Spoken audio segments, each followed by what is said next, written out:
Agora você está ao vivo.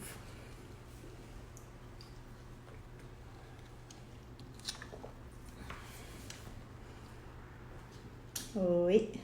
Deixa eu... O pessoal está entrando. Oi, pessoal, tudo bem? Estamos aguardando das 17 horas para a gente poder iniciar o nosso bate-papo. Olha, Daisy, quanto tempo? Eu não consigo enxergar.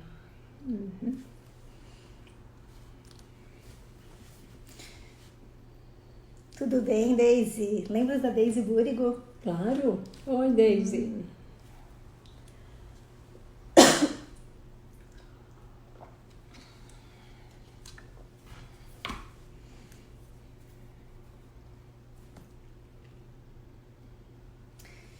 Então falta só mais um minutinho, tá, pessoal? Vamos aguardar o pessoal entrar e aí a gente já começa, tá bom? Quem quiser também nos mandar as perguntas, podem enviar, tá? Que a gente vai anotando tudo e nós vamos respondendo na medida do possível.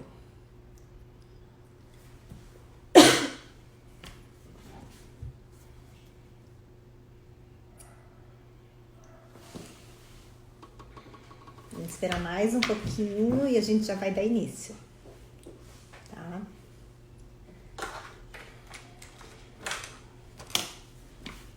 Ana Clara entrando. Então, tá.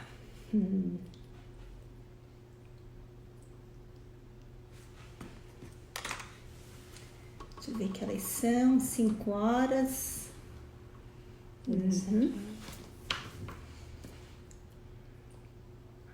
Acho que a gente já pode começar, né? Podemos começar, então? Então tá bom, gente. Para quem não me conhece, eu sou a doutora Mila, sou médica ginecologista, trabalho aqui na Clinifert, no Centro de Reprodução Humana, e sou diretora da Fert Center, que é o nosso centro de reprodução humana anexo à Clinifert. Hoje a gente veio fazer um bate-papo ao vivo, diferente. As pacientes já nos enviaram as perguntas e a gente vai respondendo à medida do possível, tá?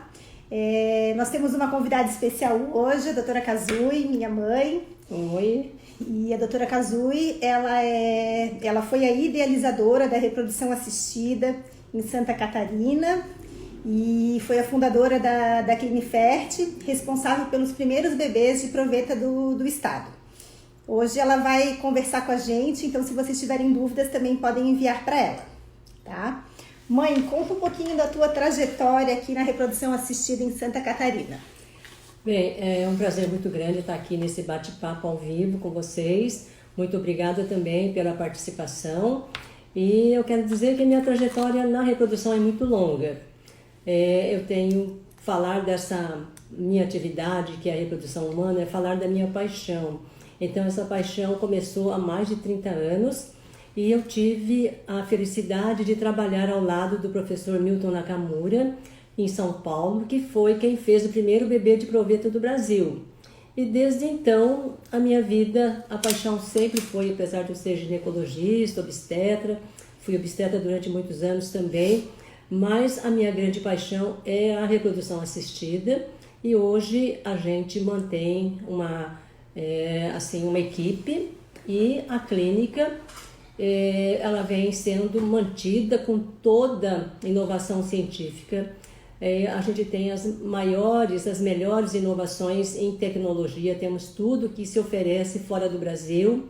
Enfim, nós trabalhamos com muito amor para poder ajudar os casais que desejam ter filhos. Isso.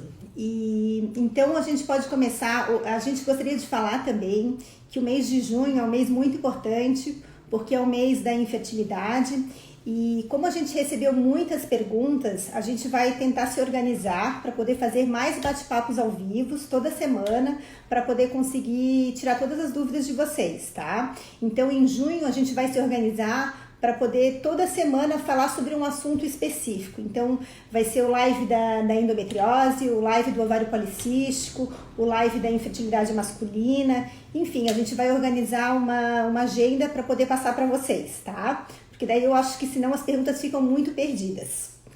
E eu vou iniciar essa live, esse nosso bate-papo ao vivo, fazendo uma pergunta bem abrangente e que é muito comum. Mãe, então atualmente está mais difícil engravidar? Sim, está realmente muito mais difícil do que há décadas anteriores. Por quê? Porque primeiro fator, e aliás é o maior fator, é a idade da mulher. Que acontece que nesses últimos anos há uma tendência a priorizar a sua carreira profissional, a sua estabilidade financeira, enfim, e até encontrar o parceiro ideal para se pensar em ter filhos. Então, a mulher, infelizmente, tem uma coisa chamada relógio biológico, que é o que comanda a reprodução. Então, esse relógio biológico, passando, ele vai acarretando uma série de dificuldades para engravidar. Por isso, né, a idade é uma coisa que nos obriga a dizer, assim, a dar um conselho: tente engravidar o mais cedo possível. Sempre, né? A idade é o fator determinante para a fertilidade, gente. Engravidem o mais cedo possível. Bom, fale um pouco sobre produção independente. Bom, a produção independente hoje em dia é um assunto bem bacana também, que as pacientes vêm nos questionando bastante.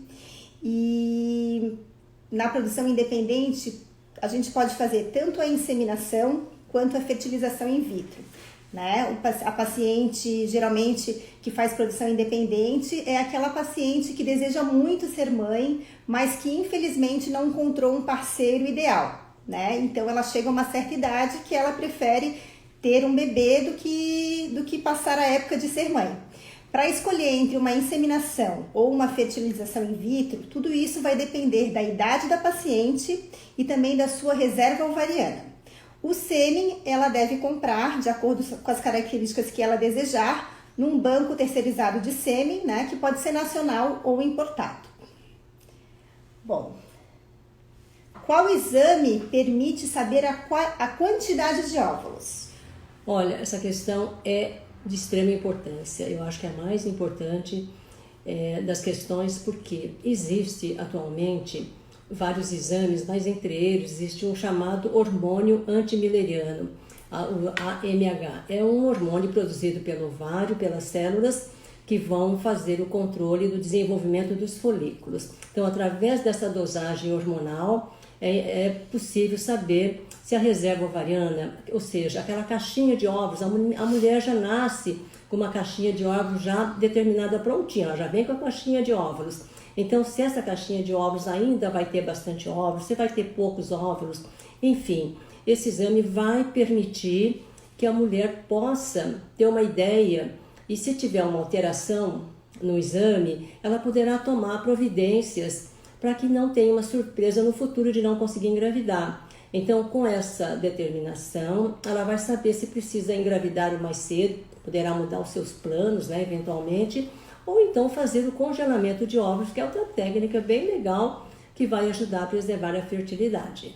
Então, novamente o conselho, toda mulher deve fazer como um check-up da fertilidade. Esse exame deve ser feito em torno dos 30 anos, né? Não precisa chegar aos 35 anos, como a gente costuma falar, depois dos 35 cai a fertilidade, porque muitas vezes uma mulher de 30 anos pode ter um ovário já com reserva alterada, como se tivesse 38, 40 anos. Enfim, façam do exame como se fosse um check-up em torno dos 30, 32 anos.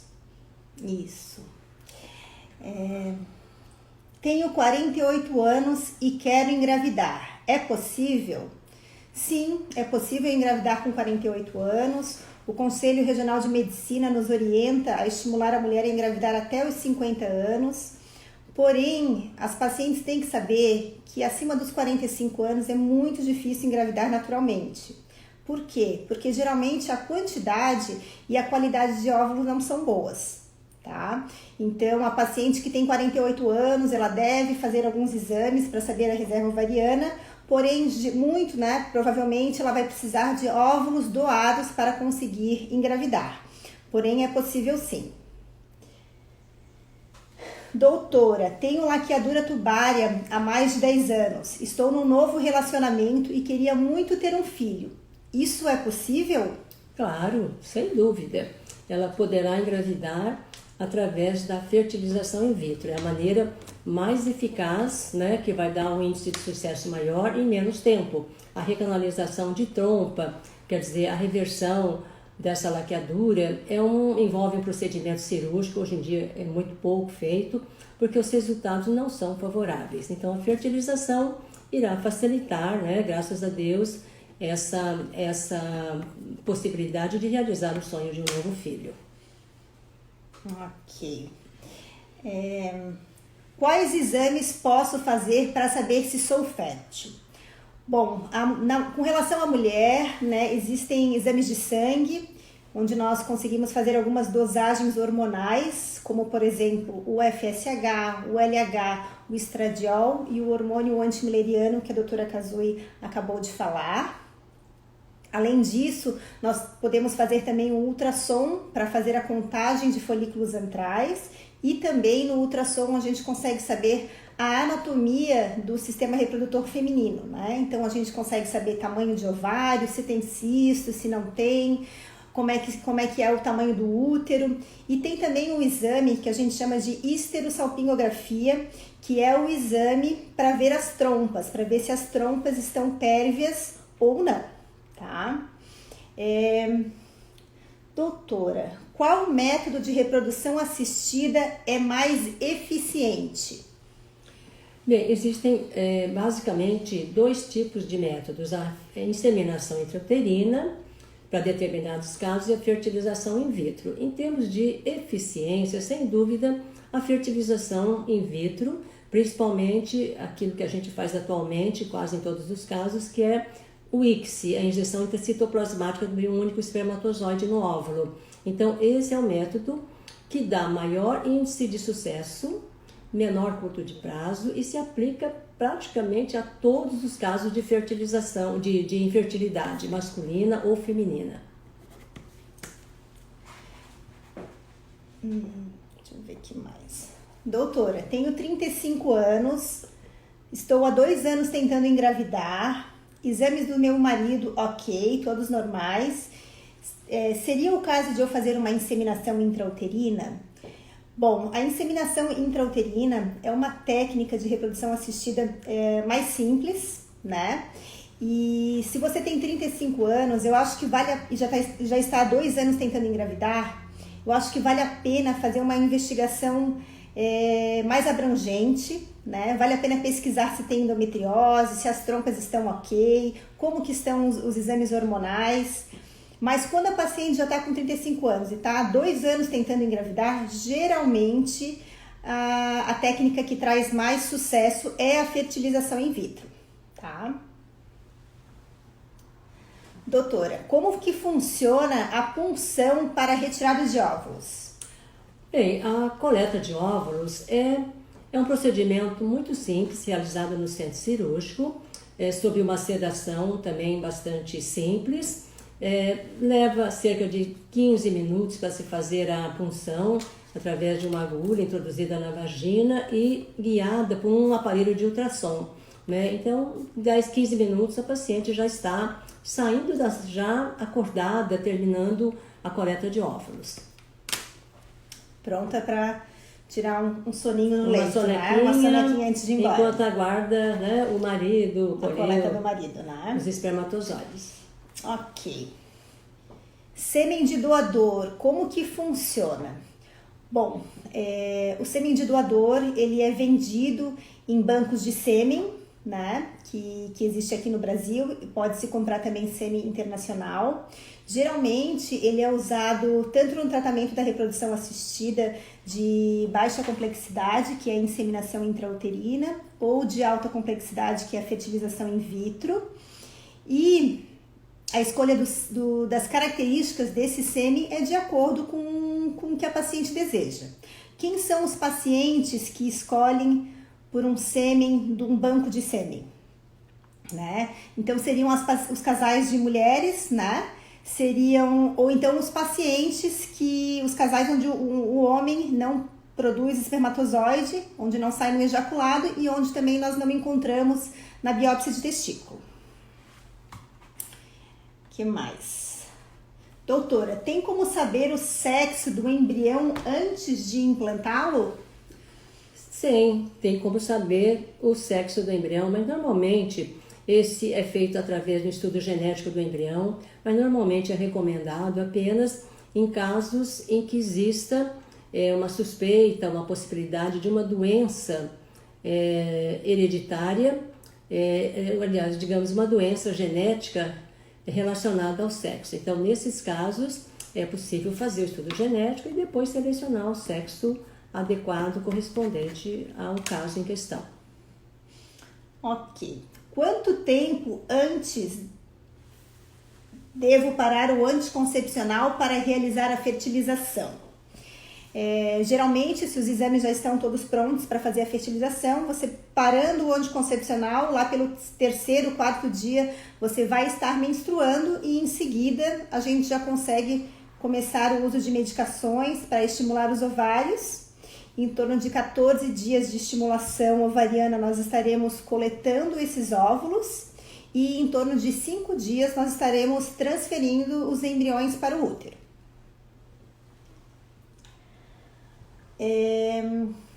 Tenho endometrioma. Preciso fazer cirurgia? Acho que é importante explicar primeiro o que é endometrioma, né? Sim, endometrioma é uma das manifestações da doença chamada endometriose.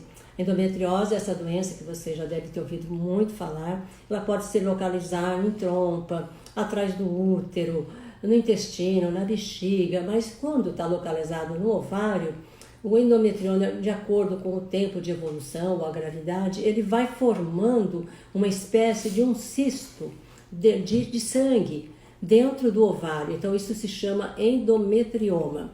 A endometriose nem sempre exige uma intervenção cirúrgica. Cada caso deve ser estudado, mas tem situações que é super importante fazer cirurgia.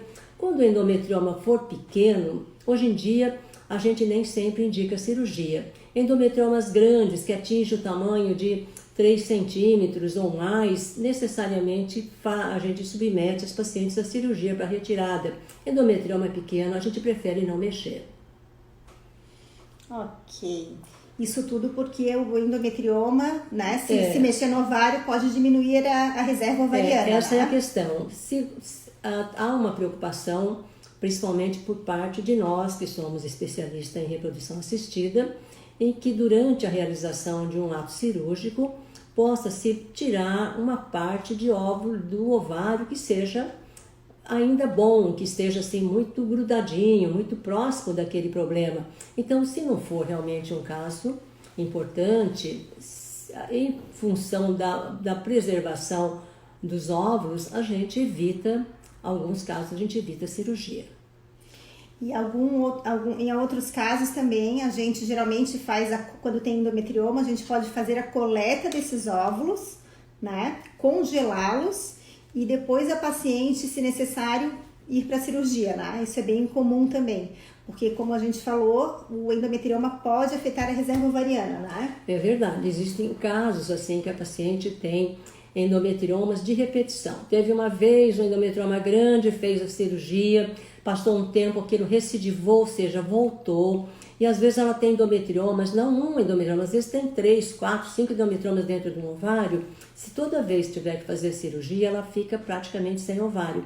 Então tem casos que a gente tenta uma manobra, a gente tenta colher os óvulos, armazená-los e depois a paciente faz a cirurgia, né? E depois que tiver tudo resolvido do ponto de vista cirúrgico, então com tranquilidade a gente procede ao tratamento da gravidez, ou dos óvulos congelados, fertiliza ou já fertiliza, congela os embriões e fazemos simplesmente a transferência depois, muitas vezes de uma cirurgia extensa que tira uma boa parte do ovário ou até os 2 ovários, que às vezes tem que tirar a trompa, parte de intestino. Então, essas cirurgias grandes, muitas vezes nós utilizamos esse atalho. A gente colhe primeiro, faz o que for possível e depois faz a cirurgia bastante ampla. Isso. Aí a gente faz, a cirurgia pode ser feita com maior segurança, né? Porque o que a gente mais teme é perder esses óvulos, perder esse ovário. Então, na cirurgia, às vezes o endometrioma é muito grande e é ressecada uma parte desse ovário e o ovário não consegue recuperar, né? Enfim, doutora, se uma paciente precisar de óvulos doados, você tem aí na clínica? Não, nós não temos banco de óvulos aqui na clínica. As pacientes que, se por acaso precisarem de ovo doação, devem se inscrever numa fila para ovo doação compartilhada, ou elas devem comprar óvulos de um banco de óvulos internacional, tá? Do exterior. Vou responder uma perguntinha aqui, a gente vai intercalando. Meu marido vasectomizado há mais de 25 anos, com 2 filhos, eu nenhum com 39. Qual o melhor procedimento? Bem, o tempo de vasectomia é muito importante. 25 anos é um tempo grande, né? Então, nesses casos, você deverá ser submetido a um tratamento de fertilização. Também por causa da tua idade vai ser até bastante mais proveitoso da tua parte também, mas pelo teu marido, somente pelo teu marido. Não há outra maneira de engravidar a não ser através da fertilização. E nesse caso nós faremos a biópsia do testículo do seu marido.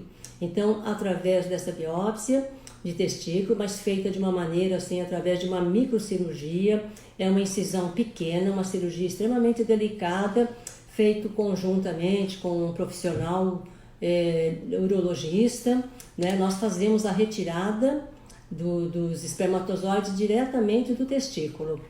Quando possível também, às vezes, do epidídimo, né? Também é possível. Primeiro a gente tenta do epidídimo e depois do testículo.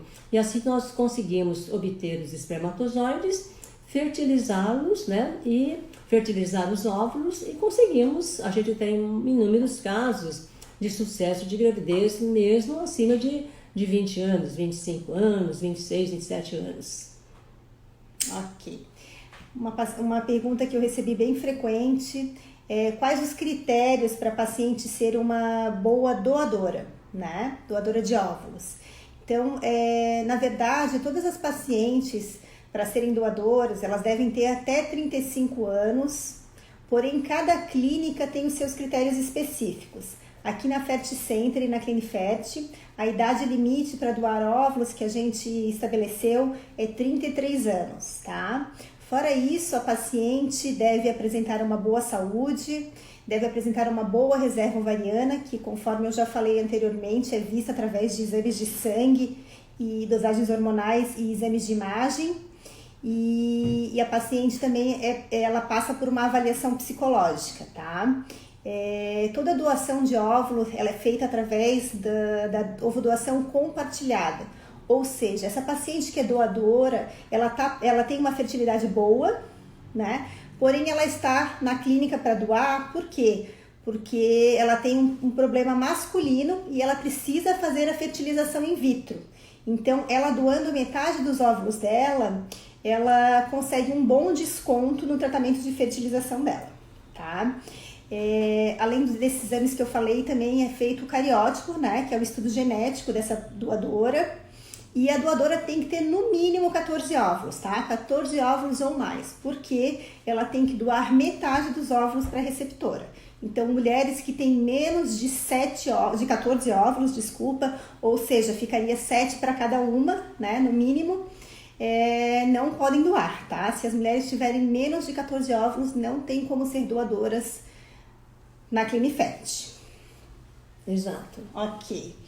Que mais? Doutora, com a liberação das cirurgias eletivas, a transferência embrionária dos embriões, né, também está liberada? Olha, eu acho que essa questão é porque estamos vivenciando a época da pandemia do coronavírus.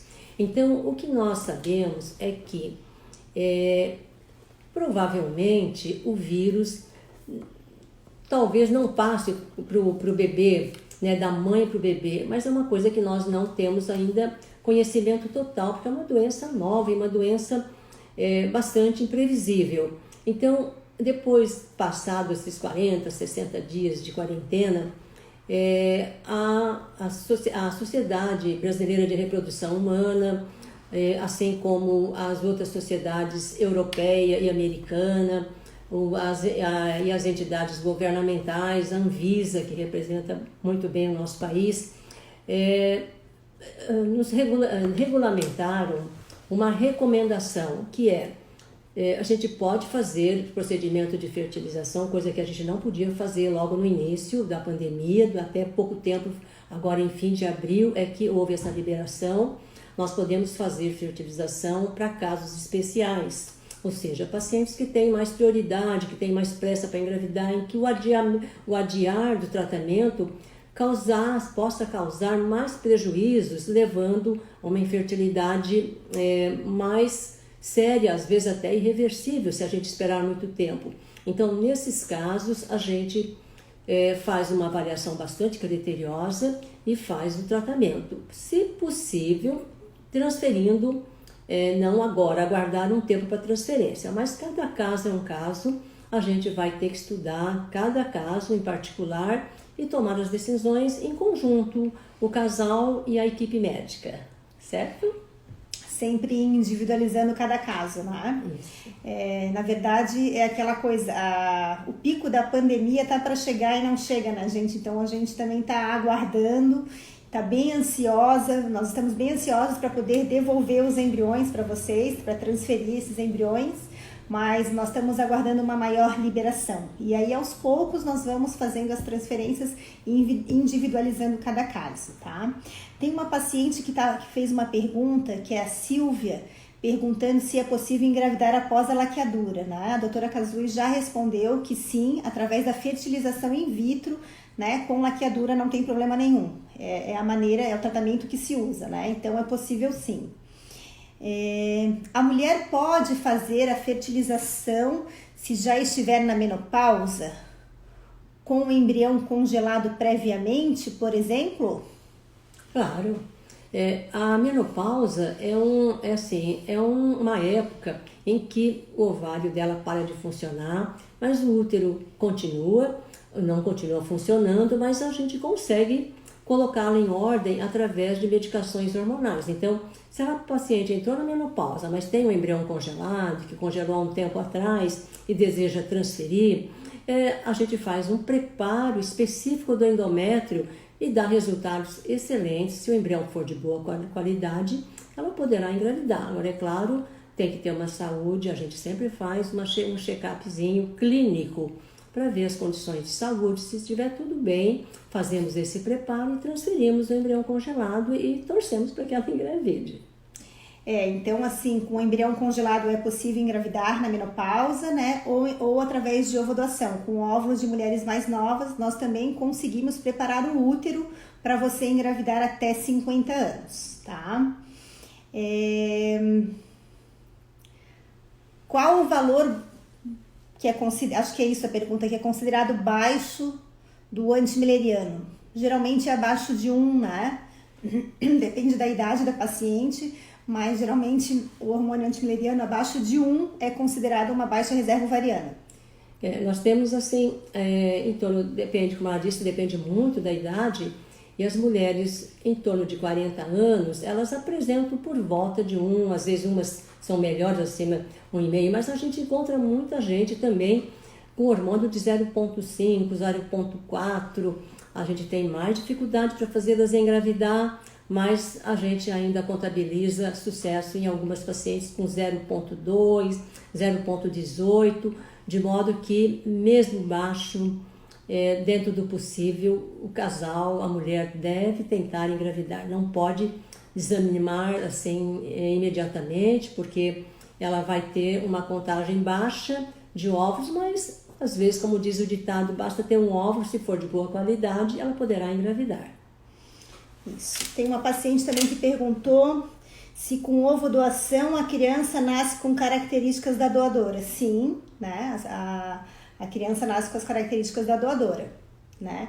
Porém, existe a tal da epigenética, né? No qual a receptora passa também algumas características diferentes, né?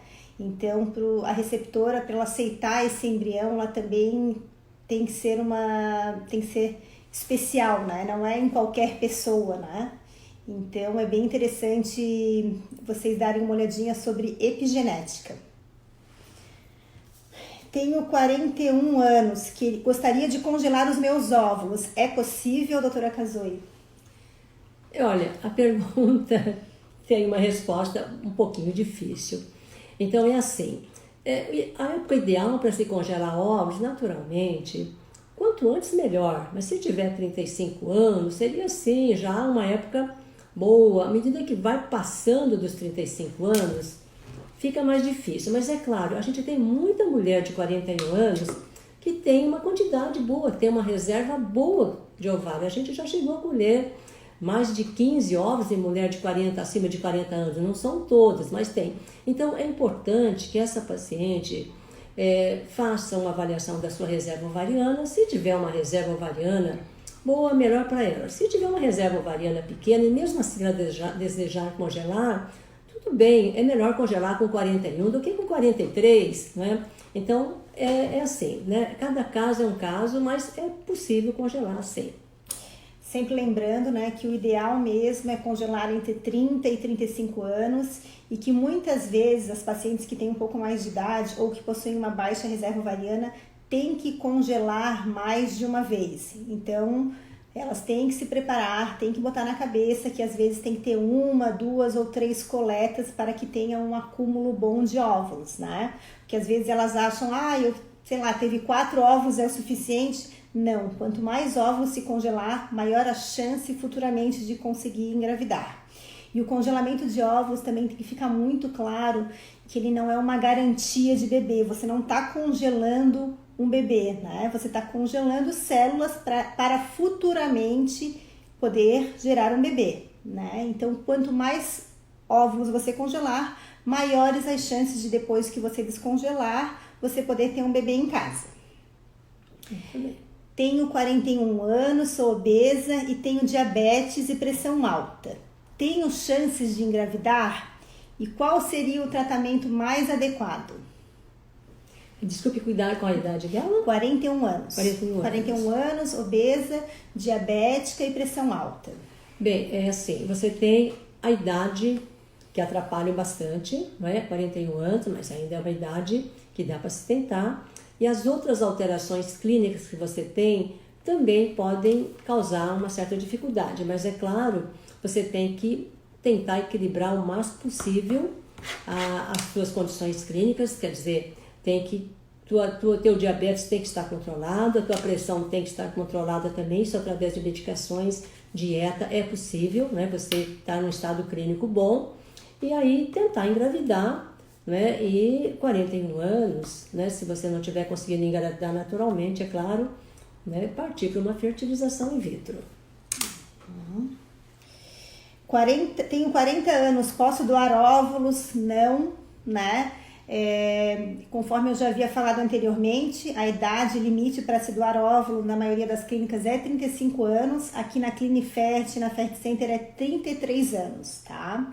Então, na verdade, o que a gente sabe fisiologicamente é que com 40 anos a mulher já produz poucos óvulos e que a qualidade também não é uma qualidade boa para se ter bastante óvulos para chegar a ponto de poder doar, tá, gente?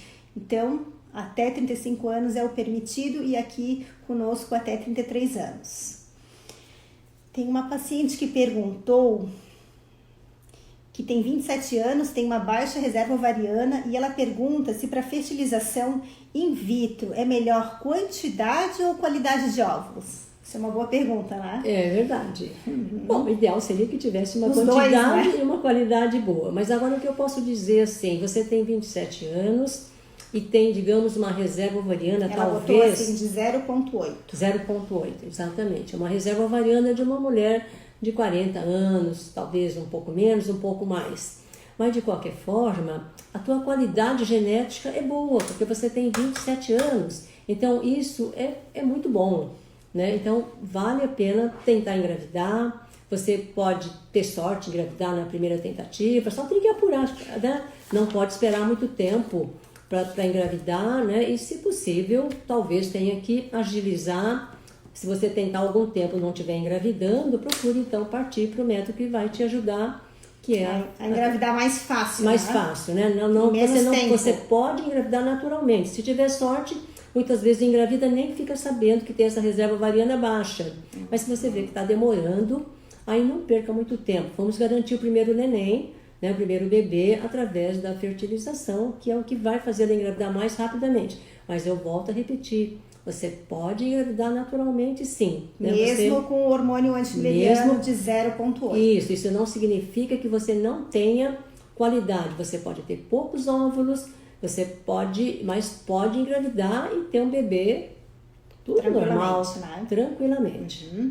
Uma pergunta aqui, tenho 41 anos e entrei na menopausa com 25 anos. Posso engravidar? Sim, se você entrou com 25 anos na menopausa, você certamente teve uma menopausa precoce e a única maneira de você engravidar é através de uma ovorecepção, né? Através de óvulos doados, tá? E com fertilização in vitro, mas sim é possível engravidar. Tenho 37 anos com uma reserva de 0,66. Tenho chance de engravidar naturalmente?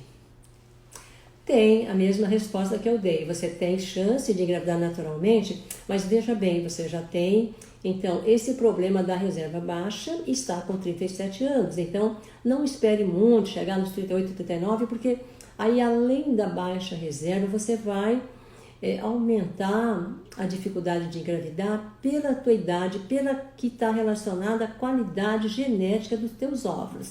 Então, você não deve esperar muito, você deve partir para a fertilização, se possível. Né? Por isso que é importante o check-up da fertilidade, né, gente? Eu sempre falo para as minhas pacientes, entre 30 e 35 anos, por mais que você não esteja planejando engravidar ainda, faça o check-up da fertilidade, para a gente não ter surpresas. Está cheio de paciente com 32, 33 anos que quer engravidar e que tem baixa reserva ovariana. E isso, quanto mais cedo a gente souber, mais fácil de se planejar para ter um bebê, né, gente? Tenho 32 anos, já tem mais de 10 anos que tem... Ai, agora foi muito rápido a pergunta, não consigo mais ver. Quantos meses é considerado normal tentar engravidar naturalmente? Quanto tempo de tentativas devo me preocupar para procurar realizar outros exames? Tenho 31 anos. Então, se você tem 31 anos, a gente considera que até 35 anos, o casal deve tentar engravidar num período de 12 meses. Após os 12 meses, sem sucesso, o casal deve fazer exames mais específicos. Que exames são esses? Como eu falei, reserva ovariana, dosagens hormonais, exame das trompas, ultrassom transvaginal para ver, com preparo intestinal para ver se tem endometriose, que mais? O ultrassom mesmo para ver contagem de folículos antrais e a anatomia, para ver se o útero está normal, se não tem nenhuma malformação, tamanho de ovários. Tenho endometriose no útero sacro. Preciso fazer cirurgia antes da endometriose para tentar a fertilização? Isso é uma boa pergunta, né? A gente fica naquela história. Tem pacientes que têm endometriose em útero sacro, que é um ligamento atrás do útero, e muitas pacientes têm dores importantes. Então, aquelas que têm muita dor, tem que fazer a cirurgia. As que não têm dor, aí depende assim de quanto, se tem outros focos de endometriose ou não, para ver se há uma indicação cirúrgica ou não. Né? Muitas vezes da reserva ovariana. Depende, né? Exatamente, da idade, reserva ovariana. Então aí entra o nosso papel, talvez conjuntamente com um especialista em endometriose também, para se tomar uma decisão. Mas é importante todo o conjunto de coisas, idade, o que ela sente, tem endometriose em outro local, tem aderências. Então tudo isso é importante para se decidir se parte imediatamente para uma fertilização ou se parte para uma cirurgia. Muitas vezes uma cirurgia para ressecção, para cauterização desses focos de endometriose e ligamento é uma cirurgia bastante simples, né? Mas ela pode, é verdade que ela também pode voltar. Então, se voltar, também não vai ficar, faz cirurgia, volta de novo, faz cirurgia. Então, aí entra, né, o papel, digamos assim, da equipe para te dar a melhor orientação nesse teu caso.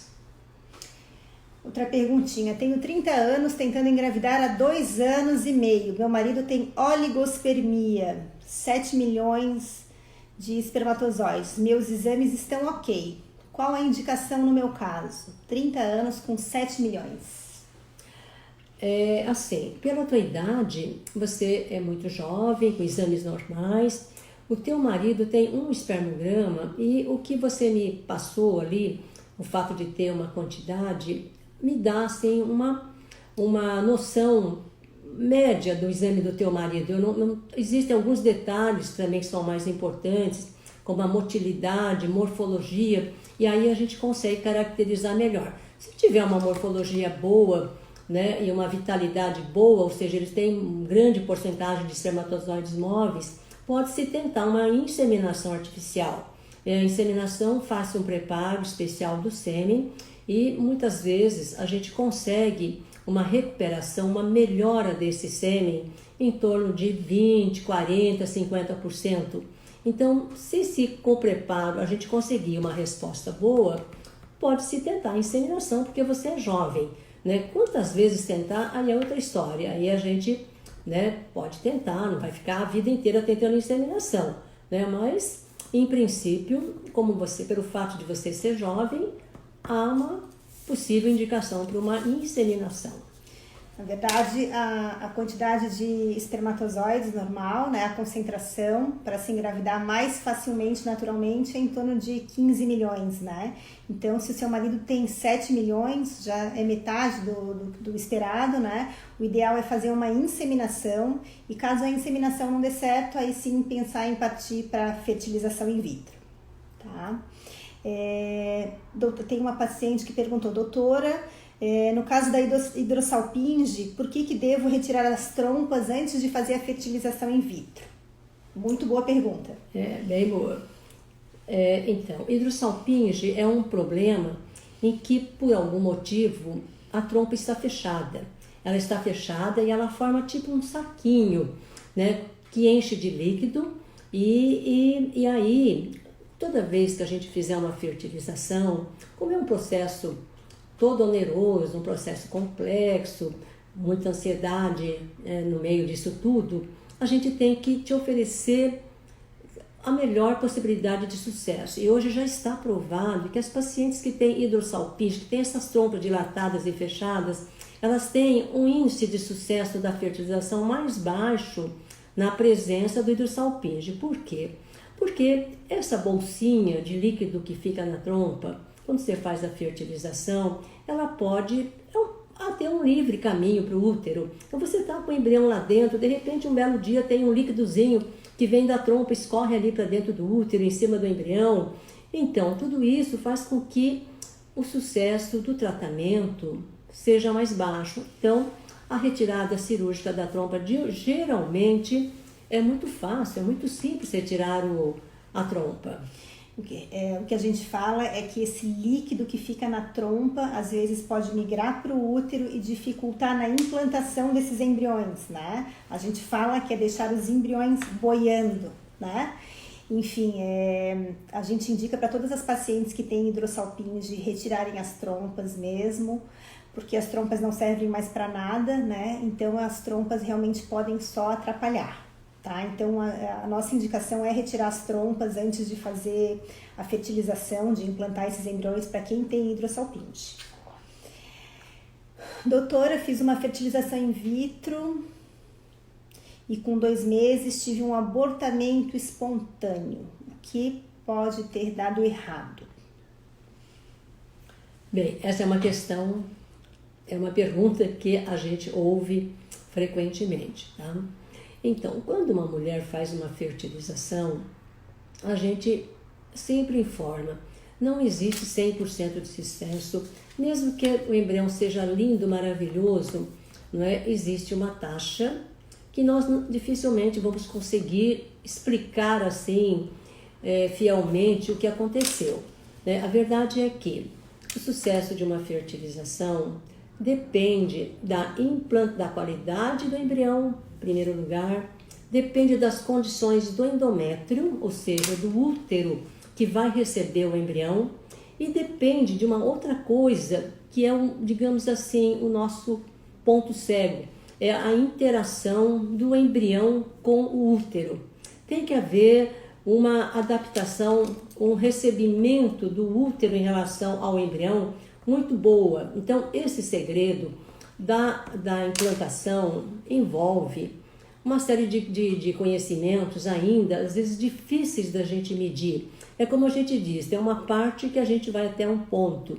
A gente não é Deus, nós não conseguimos, às vezes, fazer com que o útero receba aquele embrião, porque faz parte da natureza humana essa coisa que eu digo assim, não existe 100% de receptividade.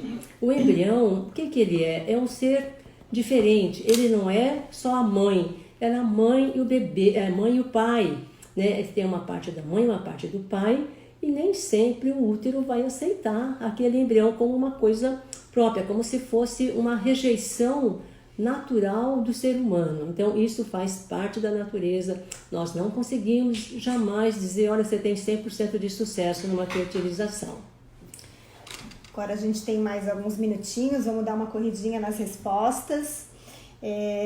Tem uma paciente que botou aqui, ó, fiz fertilização 3 vezes e deu negativo, podemos recorrer à ovodoação? Sim, inclusive isso é uma das indicações da ovodoação, né, um paciente que tem falhas repetidas negativas com a fertilização in vitro. Outra paciente fez uma pergunta bem interessante. Doutora, tenho 39 anos e, sinceramente, opto por inseminação ou fertilização in vitro. Sinceramente respondendo, né, fertilização in vitro, porque pela tua idade, né, e porque também aumenta muito mais a tua chance de engravidar. Nunca é 100%, porém a gente tem em torno de 40% de chance de sucesso. Enquanto na inseminação, com a tua idade, a gente vai ter em torno de 10% a 12%, tá? Então, o tempo, né, a idade é muito importante. Quanto mais cedo você fizer o tratamento, melhor o resultado. Tem muita paciente perguntando de ovário policístico. Nós vamos fazer uma live específica para falar só sobre ovário policístico. Vamos fazer uma live também específica para falar só sobre endometriose, porque é muita dúvida e aí a gente consegue focar melhor nas perguntas, tá? Obrigada ao pessoal que está participando, né? Vamos ver se a gente consegue responder mais um pouquinho. Quem quiser mandar as perguntas aí, né? A tireoide prejudica a fertilização in vitro? Doutora? Bem, a tireoide é um hormônio. A tireoide é um órgão cujo hormônio é importante para tudo. Ele exerce funções incríveis, né? E para a reprodução também. Quando existe uma alteração importante da tireoide, isso pode prejudicar tanto a ovulação, né? A formação dos óvulos, o processo de desenvolvimento dos óvulos, assim como dos espermatozoides. E é importante também lembrar que também é uma coisa que tem que ser muito bem acertada a sua tireoide, porque ela exerce um papel fundamental no desenvolvimento do bebê após a concepção. Engravidando, a tireoide tem um papel importantíssimo. Então, toda mulher que faz fertilização, toda mulher que quer engravidar, deverá sempre ter esse exame avaliado e corrigido se estiver alterado. Tem uma perguntinha aqui da minha amiga, da Cris. Congelei os óvulos com 35 anos, hoje eu tenho 40 anos, desejo uma segunda gestação. Opto por usar os meus óvulos próprios, por tentar com meus óvulos próprios, uma gestação espontânea, ou uso os meus óvulos congelados? Essa é uma boa pergunta, hein? Verdade. E agora? Olha, as duas coisas estão corretas, tá? Se você optar por fazer uma tentativa, eu quero tentar com meus óvulos. Se você já tinha dificuldade, não tinha dificuldade. Na verdade, ela congelou por preservação mesmo. Entendi. O que eu faria? Tentaria engravidar por 6 meses, né? Se eu tivesse 40 anos, tentaria por 6 meses. Entendi. Não engravidei, parte para fertilização com os seus óvulos de 35 anos, sem pensar. Tá? Acho que seria isso, né, mãe? É isso mesmo, daria uma chance, porque de repente engravida facilmente. É claro que, né, vai precisar todo acompanhamento, mas tentar pouco tempo, não engravidou, tem teus óvulos congelados, né? Tenta com teus óvulos congelados depois. qual a chance de uma FIV, de um bebê de FIV nascer com algum problema? Olha, assim, existem milhões e milhões de crianças nascidas de fertilização, que é um processo que existe mais de 40 anos, desde o primeiro bebê de proveta, e os números de fertilizações crescem em todo o mundo. Então, a estatística dos bebês que fazem fertilização não difere da população normal, né? Tem algumas características especiais que são discutidas. Por quê? Porque a gente também lida com pacientes de idade mais avançada, né? Muitas vezes homens também com idade avançada, que às vezes causam digamos assim, alguma estatística, talvez um pouco mais diferenciada, mas assim, hoje em dia também a preocupação está diminuindo muito, porque pacientes muito idosas, a gente faz estudo genético, de modo que isso também faz com que, né, diminua essa preocupação que a gente tem em relação ao aos bebês nascerem com alguma anomalia cromossômica. Ou não, né? Certo? Aqui, 30 anos, 2 transferências sem sucesso, um embrião biopsiado para transferir. Caso não consiga, meu marido é portador de uma síndrome genética, vale a pena tentar com sêmen de doador ou começar tudo de novo? Pergunta difícil também. Eu acho que depende da síndrome genética, depende da quantidade de embriões que foram examinados, né? Eu acho que geralmente se tenta mais de uma vez, né? Fazer análise ou obter mais embriões, e depende também da síndrome. Se houve indicação de fazer estudo genético, porque havia uma esperança de que se encontrasse também embrião normal, assim como o marido também é normal, mas vale a pena tentar mais um estudo. A partir de que idade é obrigatório fazer a biópsia do embrião? A biópsia do embrião não é obrigatória fazer em nenhuma idade, tá? E pode ser feita em qualquer idade. A maioria das pacientes fazem a partir dos 40 anos ou antes, né, quando tem alguma doença genética, mas obrigatório não é. Você faz o estudo genético só se o casal desejar mesmo, tá? Nós temos ainda mais 10 minutinhos, vamos respondendo. Igual, gostaria de agradecer a presença de todos vocês, tá? Muitas pacientes perguntaram se nós já estamos fazendo os tratamentos para engravidar. Sim, nós estamos fazendo, mas nós estamos dando prioridade para em casos oncológicos ou pacientes com baixa reserva ovariana ou que tenham a infertilidade masculina também já avançada, tá? Com relação à transferência, então, conforme a doutora Kazui falou, o ideal é esperar essa pandemia, esse pico da pandemia passar, que a gente não sabe quando vai chegar, né? Porém, nós estamos avaliando cada caso individualmente, tá? O que mais, doutora? 8 embriões biopsiados e somente 3 saudáveis. É bem comum, né? Muito comum. Isso varia muito de acordo com a idade, mas é comum a gente ter embriões aparentemente normais e geneticamente alterados, tá? Vi que tem bastante paciente nossa aí dando oi, né? E somos muito gratos pela participação de vocês e por ter confiado na gente também, né? E que mais? E aí eu gostaria que vocês enviassem no nosso Instagram mais perguntas. A gente vai, como eu falei anteriormente, nós vamos nos organizar para toda semana fazer 1 ou 2 bate-papos ao vivo, né? Vamos chamar também outros colegas para participarem, para a gente poder conseguir tirar todas as dúvidas de vocês, tá, gente? Hoje, infelizmente, está meio corrido e a gente deu preferência para responder as perguntas que nos enviaram por e-mail, tá? Mas não que a pergunta de vocês não seja importante para nós. O que mais, doutora? Eu tô sem o óculos, então tá difícil de eu enxergar. Pode ser escolhido o sexo do bebê? Não, o sexo do bebê não pode ser escolhido.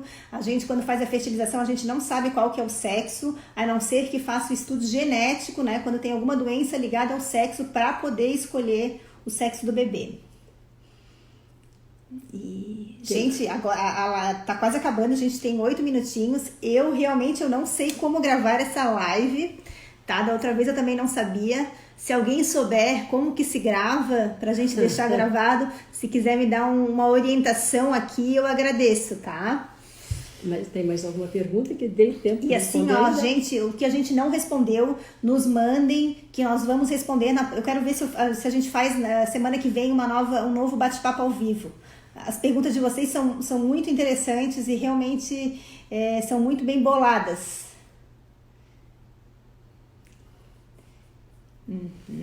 Vou conseguir fazer a transferência? Em breve vai conseguir. Nós já estamos começando a nos organizar para a gente poder fazer, né, as transferências. Graças a Deus, Santa Catarina ainda é um estado que está privilegiado com relação à pandemia, né? Esperamos que continue assim e a gente consiga organizar tudo. Exatamente. É possível que brevemente a gente tenha notícias boas de abrir para todo mundo. Vamos torcer por isso. Então, porque estamos torcendo por vocês, claro. Que mais, gente? Alguém aí sabe me dizer como que se salva esse bate-papo ao vivo, por acaso? Katia não tá aí, Caterine, sabe me dizer? Será que é apertando naquele aviãozinho ali? Ai. Aviãozinho é para mandar. Mandar para onde? Não, deve ser mandar para algum lugar, pro Instagram, sei lá. Edilaine Blumenau, beijos para vocês também. Ai, obrigada. Gostou de fazer um bate-papo ao vivo? Olha, é a primeira vez que eu estou fazendo bate-papo ao vivo. Desculpe a minha inexperiência nessa área de bate-papo ao vivo, mas eu adorei, tá? Eu vou estar aqui à disposição, tenho maior satisfação de conversar com vocês. Espero poder participar de outros, poder esclarecer todas as dúvidas dentro dos nossos conhecimentos. Então, e fico muito feliz, né, de saber que vocês estão participando. Queria poder responder tudo. Hoje eu estou tendo até dificuldade para enxergar. A letrinha é pequenininha, não consigo te ajudar. Tô vendo aqui a Elisângela disse que as bebês delas estão reconhecendo a nossa voz. Quando, né, você já disse que vai ganhar na Carmela. Quando estiver aqui por Florianópolis, vem nos visitar. Vai ser um prazer. Né? Gostei da participação da Deise Búrigo, que o bebezinho dela já está com 8 anos. Me lembro como se fosse ontem. Né? Jéssica, obrigada. Zaida também. Caterine, Cris, obrigada pela presença.